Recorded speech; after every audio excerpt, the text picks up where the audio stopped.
تو لہٰذا عمران خان صاحب کو جو بھی بطور وزیر اعظم دیکھنا چاہتا ہے یہ آخری گھڑیاں ہیں، رج کے دیکھنا دیکھ لو، آنے والے وقت کا کوئی پتہ نہیں ان کو وزیر اعظم دوبارہ بننا نصیب ہوتا ہے کہ نہیں ہوتا۔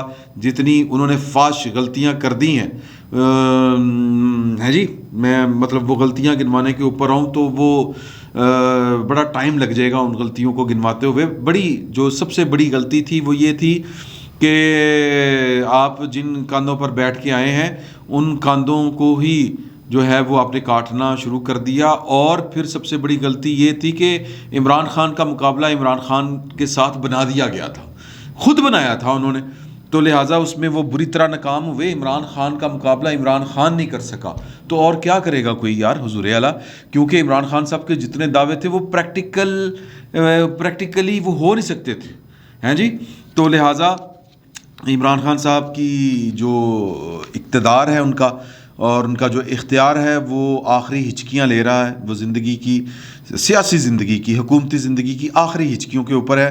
وہ آپ دیکھ لیں کچھ نہیں کر سکتے اس وقت۔ وہ یہ ملاقات انہوں نے اچھی کی بری کی، جنرل قمر جاوید باجوہ صاحب نے ان کو کرنی چاہیے تھی نہیں کرنی چاہیے تھی، اس کے سیاق و سباق کا ہمیں پتہ نہیں ہے۔ پتہ نہیں اب یہ صحافی تیز ہیں یا سیاستدان تیز ہیں اس معاملے میں۔ ندیم ملک صاحب نے انٹرویو کیا ہے اور مولانا فضل الرحمان کا انٹرویو ہے، ندیم ملک صاحب نے ان سے اگلوایا نکلوایا، یا مولانا فضل الرحمان، چونکہ دونوں ہی بڑے پائے کے، ایک پائے کا صحافی ہے ایک پائے کا سیاستدان ہے، اب کون حاوی رہا یہ میں نہیں فیصلہ کر سکتا، مجھے نہیں سمجھ آ رہی، کیونکہ مولانا فضل الرحمان جس پائے کے سیاستدان ہیں ان کو نہ کوئی ڈاچ کروایا جا سکتا، کوئی صحافی ڈاچ نہیں کرا سکتا ان کو، اور نہ ہی ان کو وہ جناب کہتے ہیں کہ سجی دکھا کے کھبی مار سکتا ہے۔ مجھے یہ لگتا ہے کہ ایک تیر سے مولانا فضل الرحمان نے کوئی ایک سے زیادہ شکار کرنے کی کوشش کی ہے۔ یہ بھی ہو سکتا ہے کہ بھاری پڑ گئی ہو صحافت مولانا فضل الرحمان کے اوپر ندیم ملک صاحب کی، کہ انہوں نے بڑے طریقے کے ساتھ باتیں نکلواتے کہ اسٹیبلشمنٹ کے ساتھ آپ کی کیسے تعلقات ہیں۔ انہوں نے کہا کہ جی کہ میرے جو ذاتی تعلقات نہیں ہوتے، نہ میں نے کبھی جا کے اپنی ذات کی بات کی ہے، نہ کبھی جا کے پارٹی کی بات کی ہے، اور کبھی اس طرح کی کوئی بات بھی نہیں کی جس کا اختیار جو ہے وہ پاکستان کی اسٹیبلشمنٹ اور اس کے کچھ جو نمائندے لوگ ہوتے ہیں ان کے پاس آئین نے انہیں نہ دیا ہو۔ مطلب اس طرح کی میں نے کبھی نہ کوئی مطالبہ کیا ہے اور نہ کوئی اس طرح کی کبھی کوئی حرکت کی ہے۔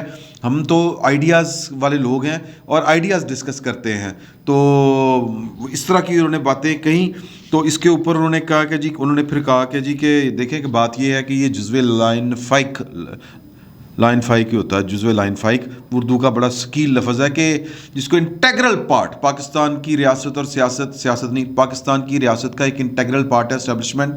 وہ کہتے ہیں کہ جی کہ 25 جولائی کو ان کا ایک کردار تھا عام انتخابات میں، اور جب پرائم منسٹر کی یونٹی آف کمانڈ جو ہوتی ہے، یا وہ جب لوز ہوتی ہے یا جب وہ لوز کرنے کی کوشش کی جاتی ہے تو شکایتیں پیدا ہوتی ہیں۔ جب کوئی جائز حکومت ہو اور اس کی کمانڈ جو ہے وہ کوئی ماننے سے انکار کر دے تب پرابلم شروع ہوتے ہیں۔ اور مطلب یہ کہ انہوں نے کہا کہ جی کہ جو 25 جولائی میں جو ان کا کردار تھا ہم اس کے رہے کیا اس کو کہتے ہیں ناقد رہے، تنقید کی، کھل کے کی۔ اب اگر وہ جو ہیں مطلب وہ کیا اس کو غیر جانبدار ہو گئے ہیں، تو ہمارا تو مطالبہ یہی تھا، ہم تو ان سے چاہتے یہی تھے کہ آپ ایک سائیڈ پہ ہوں، آپ کا کام نہیں سیاست میں ملوث ہونا، تو ہم تو پھر اپریشیٹ ہی کریں گے نا کہ اگر وہ سیاست میں ملوث نہیں ہو رہے۔ تو وہ کہتے ہیں کہ جی یہ پکی بات ہے، انہوں نے کہا ہاں جی پکی بات ہے، تو کہتے ہیں ہم تو آئیڈیاز دیتے ہیں، اس طرح کی چیزیں دیتے ہیں کہ پالیسی، اقتصادی پالیسی پاکستان کے وسائل کے اندر ہونی چاہیے۔ یہ بڑی لمبی گفتگو ہے، یہ آپ ان کا انٹرویو سن سکتے ہیں۔ بات انہوں نے جب اسٹیبلشمنٹ کی کرتے کرتے انہوں نے کہا کہ جب وہ ہم سے رابطہ کرتے ہیں تو پھر ہم جو سمجھتے ہیں اپنے خیالات وہ ان کو بتا دیتے ہیں۔ اب مسئلہ یہ ہے کہ وہ جو ریاستی ادارے ہیں وہ چاہتے ہیں کہ جو اس طرح کی ڈسکشنز ہوتی ہیں وہ علیحدگی میں ہوں، وہ پردے میں ہوں اور وہ راز رہیں۔ تو اب جب ہم جا کے کسی سے علیحدگی میں ملتے ہیں تو پھر ہم بھی امین ہو جاتے ہیں ان چیزوں کے، وہ چیزیں ہم پبلکلی ڈسکس نہیں کرتے، وہ ایک ذمہ داری بن جاتی ہے۔ اور دوسرا پاکستان کا ایک ادارہ پاکستان کا میڈیا ہے جو کہتا ہے کہ ہر معاملہ بیچ چوراہے میں کھل کر بیان کیا جائے۔ تو دو ادارے ہیں اور دونوں کے اپنے اپنے جو ہیں وہ ان کے اپنے اپنے میکینزم ہیں۔ تو انہوں نے کہا آپ کی آخری دفعہ ملاقات جنرل باجوہ صاحب سے ہوئی تھی؟ انہوں نے کہا جی ہوئی تھی۔ آپ نے کیا ڈسکس کیا؟ انہوں نے کہا جی یہی ڈسکس کیا تھا۔ تو اور انہوں نے اتفاق کیا تھا یہ وہ کہہ رہے ہیں کہ انہوں نے ان کے خیالات سے کہ اکانومی کی کیا حالات ہیں ملک کے، کیا ہونی چاہیے، فیوچر آئیڈیاز. اب مجھے نہیں پتا کہ اس ملاقات کا پس منظر کیا تھا، یہ ملاقات کن بنیادوں کے اوپر ہوئی، اس ملاقات کی ضرورت کیوں محسوس ہوئی، یہ ملاقات ہوئی کب، یہ بھی نہیں پتا. اور پھر وہ یہ بھی بات ہوئی کہ جی 6 اکتوبر کے بعد حالات خراب ہو گئے، اس طرح کی بھی باتیں ہوئیں.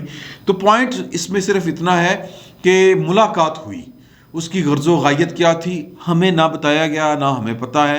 ہم تو کہتے ہیں یہ ٹیسٹ کیس ہے عمران خان صاحب کے اوپر آن پڑا ہے کہ وہ پوچھیں، وہ پرائم منسٹر جو وہ تصور کیا کرتے تھے کہ وہ بتایا کرتے تھے کہ وہ اتنے ترنٹ قسم کے پرائم منسٹر ہوں گے، اتنے جری، اتنے سخت، اتنے ڈسپلن کو فالو کرنے والے پرائم منسٹر ہوں گے کہ وہ آرمی چیف نہیں دیکھیں گے کہ آرمی چیف بھی ہے، اگر کوئی غیر قانونی کام کرے گا اڑا کے رکھ دیں گے. تو سر بسم اللہ کریں، بتائیں کہ آپ پرائم منسٹر ہیں.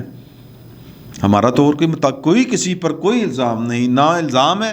مطلب 2 واقعات میں نے بتا دیے ہیں کہ ایک بندہ یہ کہہ رہا ہے اور ایک بندہ یہ کہتا تھا. تو پرائم منسٹر صاحب جو ہیں وہ اب اپنے کیے کے اوپر کہے کہ اوپر عمل کر کے دکھائیں. ہو سکتا ہے کہ وہ جب آپ جنرل باجوہ صاحب سے ایکسپلینیشن کال لیں، وضاحت طلب کریں، وہ آپ کو بتائیں کہ جی کہ یہ وجہ تھی، اس لیے ملنا ضروری تھا. انٹریکشن ہوتا ہے اور پولیٹیکل لیڈرشپ کے ساتھ اچھا ہونا چاہیے یا نہیں ہونا چاہیے، یہ تھرو کس کے ہونا چاہیے، کیونکہ عمران خان صاحب خود کہتے تھے اور میں نہیں ملنا انہوں نے. یہ ہو سکتا ہے اسی ضمن میں کوئی بات ہو، یہ بھی ہو سکتا ہے کہ جی کہ وہ آپ کو یاد ہوگا کہ جب گلگت بلتستان والے کے ایشو کے اوپر وہ جو کوئی بریفنگ ہوئی تھی آئی ایس آئی کے میس میں، اور وہاں پر پھر مطلب وہ جو گفتگو ہوئی تھی وہ شیخ رشید صاحب نے لیک کی، تو وہاں پر عمران خان صاحب جان بوجھ کے نہیں ملے تھے، انہوں نے باجوہ صاحب کو آگے کر دیا تھا. ہو سکتا ہے کہ یہی ہو کہ وزیر اعظم نے خود کہہ دیا ہو کہ آپ مل لیں، لیکن وزیر اعظم اب بتائے نا آ کے، یہ ساری چیزیں ان کو کلیئر کرنی چاہیے. میں کسی کے اوپر کوئی الزام نہیں لگا رہا.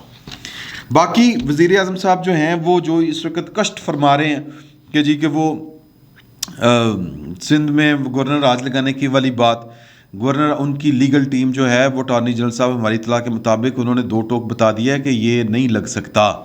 یہ گورنر سندھ نے آپ کو وہ ایڈوائس بھیجنی ہے کہ جی کہ گورنر راج لگائیں، اور گورنر راج کن وجہ سے لگتا ہے کہ کون سے غیر آئینی اقدامات صوبہ جو اٹھا رہا ہے صوبے کے اندر، تو وہ وجوہات دینی پڑتی ہیں. شیخ رشید بادشاہ آدمی ہے، شیخ رشید صاحب تو جو ہیں وہ معمولے کو شہباز سے لڑوانے کی، شہباز شریف کی بات نہیں کر رہا، شہباز جو پاکستان کی ریاست کا شہباز ہے اس کے ساتھ لڑانے کے چکروں میں ہیں اور وہ شہید کرانے کے چکروں میں ہیں، اور عمران خان صاحب کو شہادت سے بڑا خوف آتا ہے تو وہ نہیں شہید ہوں گے.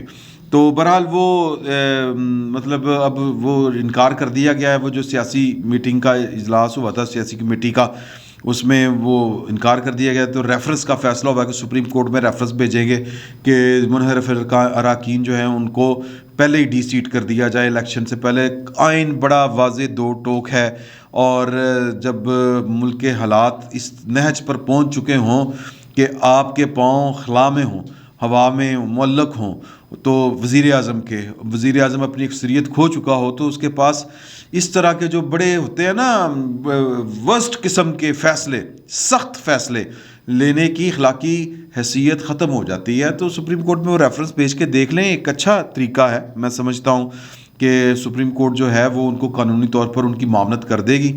ہمیشہ کے لیے یہ فیصلہ ہو جائے گا کہ ان حالات میں جو اسپیکر ہے وہ کیا کر سکتا ہے یا منحرف اراکین کے ساتھ کیا ہوتا ہے. پاکستان کی جو عدالتیں ہیں نا جی حضور اعلیٰ، ان کا بھی اپنا ایک پولیٹیکل جو ہے نا پاسٹ ہے، ماضی ہے ان کا بھی.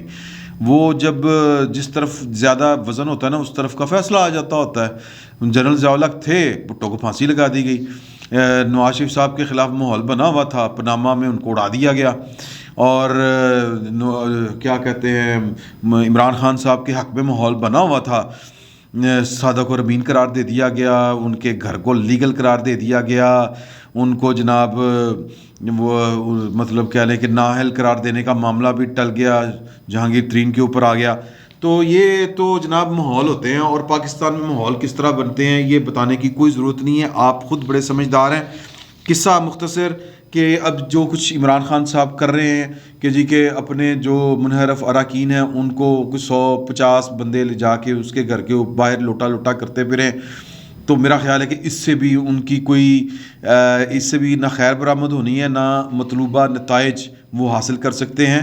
اس سے اس جو توئے کروانے سے، اس پبلکلی انسلٹ کروانے سے، یا تو ہونا کہ لاکھوں کا مجمع آئے اور جناب وہ ان کے گھر کے باہر بیٹھ جائے تو پھر تو سمجھ بھی آتی ہے۔ اب 150 بھی میں جو ہے نا وہ اہم ہی رہتی نمبر دے رہا ہوں، اتنے بھی نہیں ہیں، تو وہ کچھ گنتی کے گنے چنے لوگ جو ہیں وہ جا کے اپنے ورکر آپ ان کے گھروں کے باہر بٹھا دیں گے اور زیادہ چڑھائیں گے ان کو۔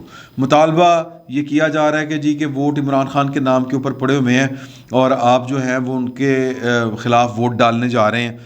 اس کی پولیٹیکل کانوٹیشن جو بھی ہو، ایک تو یہ جو ان کے اوپر یہ والے سوال کیے جا رہے ہیں یہ اخلاقی معاملات ہیں، لیکن پاکستان میں جو سیاست ہے وہ اخلاقیات کہاں دیکھا کرتی ہے۔ پاکستان میں سیاست جو ہے اس کا ایک اپنا میکینزم ہے اور اس کے اپنے وہ جو کہتے ہیں نا جس کی ڈائنامکس ہے۔ تو عمران خان صاحب اپنی حکومت کے آخری دن جو ہیں وہ گزار رہے ہیں۔ میں بار بار کہہ رہا ہوں کہ عمران خان صاحب جاتے جاتے وزیر اعظم لوگوں کو بن کے دکھا دیں کہ ہے ہوں وزیر اعظم، یوں پوچھتا ہے وہ اپنے ماتحتوں سے، یوں جناب وہ ایکٹ کرتا ہے۔ باقی تو وہ اسمبلی نہیں توڑ سکتے، استعفیٰ نہیں دینا ان کی مرضی ہے، دیں نہ دیں، دباؤ ان کے اوپر بڑھ رہا ہے۔ تو ان کے پاس راستے اصل میں بند ہو گئے ہیں۔ تو ایک ان کے مولانا فضل الرحمان صاحب نے پتہ نہیں اب یہ سیاست کی ہے یا وہ ڈھیر ہو گئے ہیں ردیف ملک صاحب کی صحافت کے آگے، اللہ بہتر جانتا ہے، لیکن مولانا فضل الرحمان صاحب نے ایک گولڈن چانس دے دیا ہے عمران خان صاحب کو کہ وہ اگر کچھ کر سکتے ہیں تو آخری منٹ میں وہ گول کر سکتے ہیں سب کے خلاف، اپوزیشن ہو یا جو کوئی بھی ہو۔ تو بسم اللہ کرے، مت کرے، ذرا جرت کا مظاہرہ کریں۔ فی الوقت اتنا ہی، بہت بہت شکریہ آپ کا۔